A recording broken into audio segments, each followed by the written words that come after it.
Subscribe to my channel. Hello, how are you doing? So on that lovely Wednesday, I'm so excited to be with you today. In case you're listening for the first time, I'm Ago Hillary. I'm an online business coach. I'm so happy to be with you today. Thank you so much. In case you're watching in live, you can drop a comment. In case you're watching a replay, you can drop hashtag replay. Also drop a comment and tell me where you're coming from. Thank you so much for tuning in. I'm so excited. Today I'm here to share value as usual. And the title of my topic is Misconception about selling today. Misconception about selling today. Selling is a numbers game. Melissa, thank you so much for tuning in. I'm so excited. Thank you so much. Selling is a numbers game. Most of you hear this all the time, that selling is just a numbers game. You need to get as many no's as you can to lead you to a prospect who says yes. That's the normal now. And I was taught that when I first got into my sales career. Now I will tell you that selling can indeed be a numbers game for you if all you know is traditional selling techniques. If you want, you can, of course, call people over and over again and go through hundreds of calls a day. You can also chase them down until they listen to you. That's the normal numbers. That selling is a numbers game.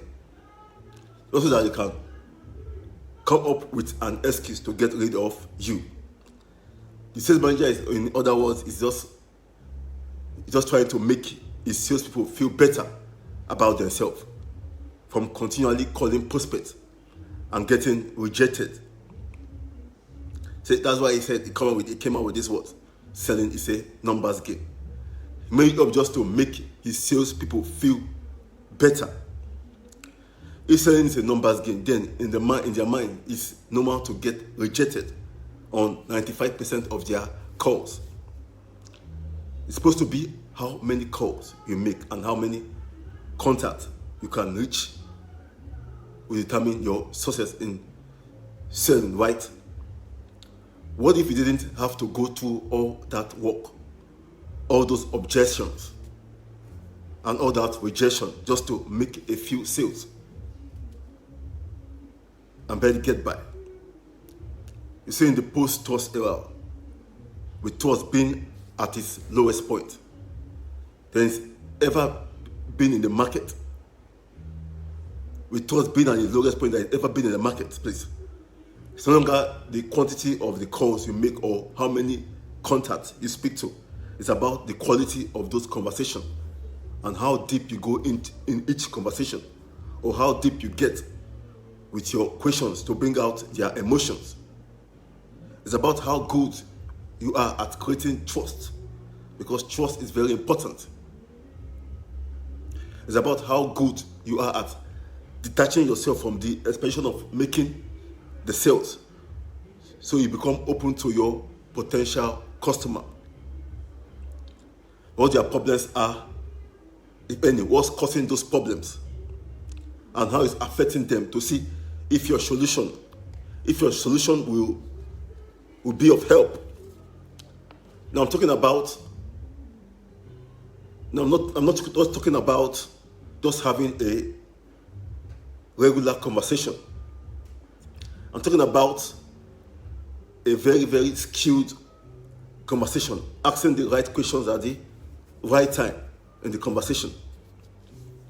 When you have this conversation in a calm, relaxed conversational voice, rather than the typical enthusiastic sales pitch voice, you automatically attract your potential customers to you like a magnet.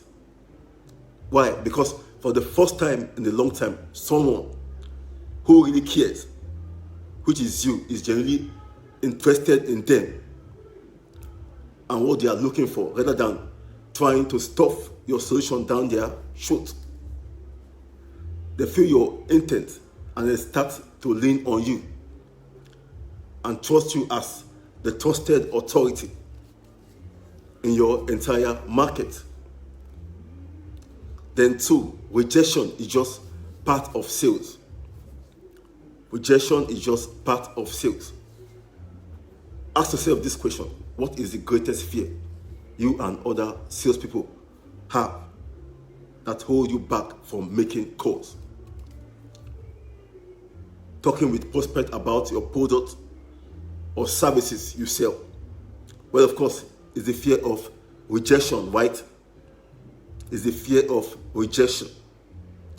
Have you ever considered that if you get anxious about meeting prospects or cold calling or calling your leads, and it prevents you from talking with them, or you feel the need to get pumped up before you meet your prospective clients, or you drag your feet before making those calls?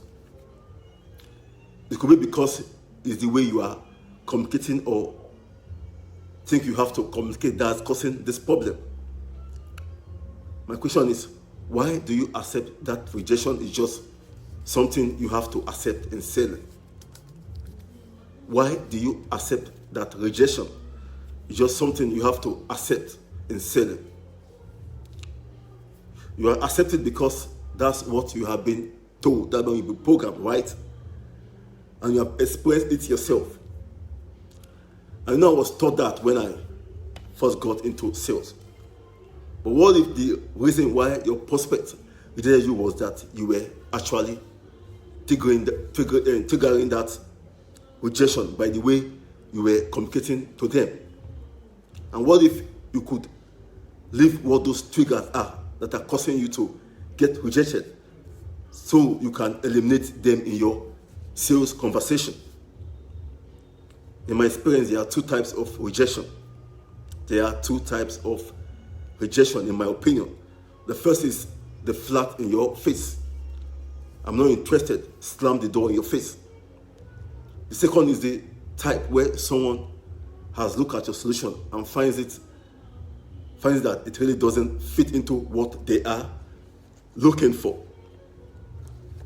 The second can be disappointing, but it doesn't necessarily feel personal. So let's take a look at the first one. You probably have been told over and over again that rejection is part of selling, and to learn to expect it, to deal with it, to get over it, that you have to have thick skin to succeed in sales. I might have even learned how to do that. Well, I don't subscribe to that way of thinking and training, because you can actually eliminate rejection, not by mind games, mental tricks, or by popping in motivational CDs to pump you up, but by actually diffusing the cause of it. How can you do that? By acquiring the skill set. That's why it's very important you acquire the skill set. Thank you so much for tuning in. Stay tuned for another day. Thank you so much. Welcome. My name is Ogohila. I'm a social media expert and online business coach. I help network marketers and business owners with tips and strategies to build a solid network marketing business online, and to know their target market and prospect using online business tools that can be used on all the social media platforms to generate leads and make more sales. So if you would like to learn more about working effectively, thinking critically, and getting real results in your business, then I strongly recommend getting access to the free 10-day online recruiting program to discover how to build your business using attraction marketing. Click on the Learn More below.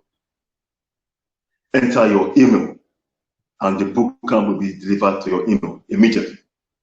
You will learn all about the specific tools and techniques I use to connect with prospects online, so you never have to act desperate, chase down or strong arm prospects, or deal with cold calling and rejection ever again.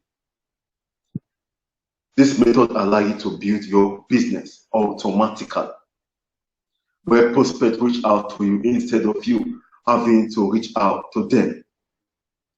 The bottom line is that in today's age, you don't need to be pushy, obnoxious, or overly aggressive to build a successful network marketing business. So if you are ready to get started, click on the lemon right now and enter your email to get the free 10-day online recruiting bootcamp now. And don't forget to subscribe to my YouTube channel. Click now to get the free 10-day online recruiting bootcamp. Thank you so much. Subscribe to my channel.